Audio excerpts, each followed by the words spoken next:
जो mother of democracy है, जो दुनिया की सबसे बड़ी डेमोक्रेसी है। दुनिया की विभिन्न पार्लियामेंट्स के प्रतिनिधि के तौर पर आप जानते हैं कि पार्लियामेंट्स डिबेट और डेलिब्रेशंस का महत्वपूर्ण स्थान होती है। हमारे यहां हजारों वर्ष पहले भी डिबेट्स और डेलिब्रेशंस के बहुत ही सटीक उदाहरण है। हमारे करीब 5000 साल से भी पुराने ग्रंथों में, हमारे वेदों में सभाओं और समितियों की बात कही गई है। इनमें एक साथ आकर समाज के हित में सामूहिक निर्णय लिए जाते थे। हमारे सबसे पुराने वेद ऋग्वेद में भी कहा गया है, संगच्छध्वम संवदध्वम सम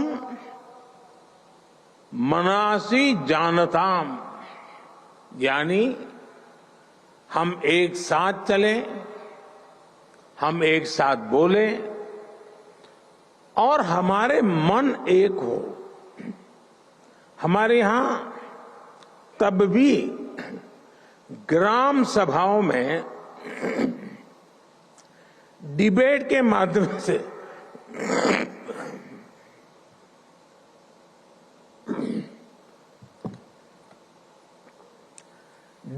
माध्यम से गांवों से जुड़े फैसले होते थे। ग्रीक दूत मैगस्थनीज ने भी भारत में जब इस तरह की व्यवस्था को देखा था तो वो हैरान हो गए थे। उन्होंने भारत के विभिन्न राज्यों के इस सिस्टम पर विस्तार से लिखा है।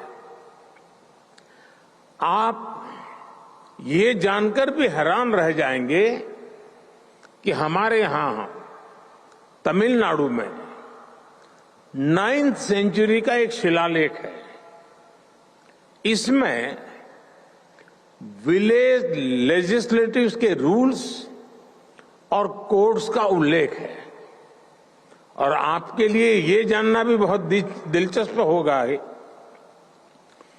कि 1200 साल पुराने उस शिलालेख पर यहां तक लिखा हुआ है कि किस मेंबर को किस कारण से, किस परिस्थितियों में डिस्क्वालीफाई किया जा सकता है। ये 1200 साल पहले की बात मैं कर रहा हूं। मैं आपको अनुभव मंटपा के बारे में भी बताना चाहता हूं। मैग्ना कार्टा से भी पहले 12वीं शताब्दी में हमारे यहां अनुभव मंटपा की परंपरा रही है। इसमें भी डिबेट और डिस्कशन को एनकरेज किया जाता था। अनुभव मंटपा में हर वर्ग, हर जाति, हर समुदाय के लोग अपनी बात के लिए वहां आते थे। जगतगुरु बसवेश्वरा की ये देन आज भी भारत को गौरवान्वित करती है। 5000 साल पुराने वेदों से लेकर आज तक की ये यात्रा संसदीय परंपराओं का ये विकास सिर्फ हमारी ही नहीं बल्कि पूरे विश्व की धरोहर है। साथियों, समय के साथ भारत की संसदीय प्रक्रियाओं में निरंतर सुधार हुआ है। ये प्रक्रियाएं और सशक्त हुई है। भारत में हम लोग जनरल इलेक्शंस को सबसे बड़ा पर्व मानते हैं। 1947 में आजादी के मिलने के बाद से अभी तक भारत में 17 जनरल इलेक्शन और 300 से अधिक स्टेट असेंबलीज इलेक्शंस हो चुके हैं। भारत दुनिया का सबसे बड़ा इलेक्शन ही नहीं कराता, बल्कि इसमें लोगों का पार्टिसिपेशन भी लगातार बढ़ रहा है। 2019 के जनरल इलेक्शन में देशवासियों ने मेरी पार्टी को लगातार दूसरी बार विजयी बनाया है। 2019 का जनरल इलेक्शन ह्यूमन हिस्ट्री की सबसे बड़ी डेमोक्रेटिक एक्सरसाइज थी। इसमें 60 करोड़ यानी 600 मिलियन से अधिक वोटर्स ने हिस्सा लिया है। आप कल्पना कर सकते हैं, तब भारत में 91 करोड़ यानी 910 मिलियन रजिस्टर्ड वोटर्स थे। ये पूरे यूरोप की कुल पॉपुलेशन से भी अधिक है। भारत के कुल रजिस्टर्ड वोटर्स में उसमें से 70% के आसपास का टर्नआउट ये दिखाता है कि भारत में पार्लियामेंट्री प्रैक्टिसेस पर लोगों का कितना ज्यादा भरोसा है।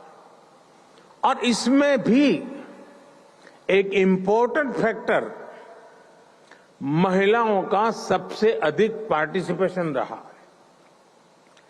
2019 के इलेक्शन में भारत की महिलाओं ने रिकॉर्ड संख्या में वोट डाला। और साथियों, सिर्फ संख्या में ही नहीं, बल्कि पॉलिटिकल रिप्रेजेंटेशन के मामले में भी भारत के चुनाव जैसा उदाहरण आपको दुनिया में नहीं मिलेगा। 2019 के जनरल इलेक्शन में 600 से ज्यादा पॉलिटिकल पार्टी ने हिस्सा लिया था। इन चुनाव में 1 करोड़ यानी 10 मिलियन से ज्यादा गवर्नमेंट एम्प्लॉयज ने इलेक्शन का काम किया था। चुनाव के लिए देश में 1 मिलियन यानी 10 लाख से ज्यादा पोलिंग स्टेशन बनाए गए थे। साथियों, समय के साथ भारत ने इलेक्शन प्रोसेस को आधुनिक टेक्नोलॉजी से भी जोड़ा है। भारत करीब 25 साल से इलेक्ट्रॉनिक वोटिंग मशीन ईवीएम का इस्तेमाल कर रहा है।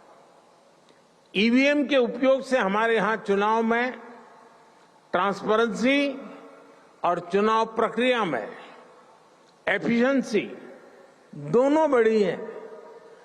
भारत में वोटों की गिनती शुरू होने के कुछ ही घंटों में चुनाव परिणाम आ जाते हैं। अब मैं आपको एक और आंकड़ा दे रहा हूं। ये सुनकर भी आप चौंक जाएंगे। आपको पता होगा कि अगले साल भारत में फिर एक बार जनरल इलेक्शन होने जा रहा है। इस इलेक्शन में 100 करोड़ वोटर्स यानी 1 बिलियन लोग वोट डालने जा रहे हैं।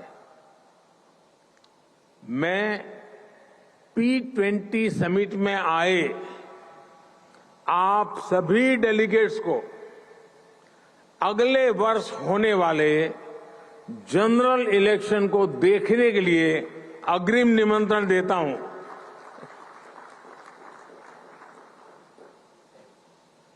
भारत को आपको एक बार फिर होस्ट करने में बहुत खुशी होगी। साथियों, कुछ दिनों पहले ही भारत की पार्लियामेंट ने एक बहुत बड़ा निर्णय लिया है, जिसमें मैं आपको आगे अवगत कराना चाहता हूं।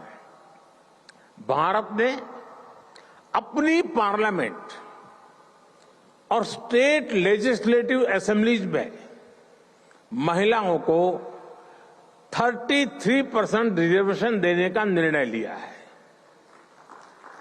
भारत में लोकल सेल्फ गवर्नेंस इंस्टीट्यूशंस में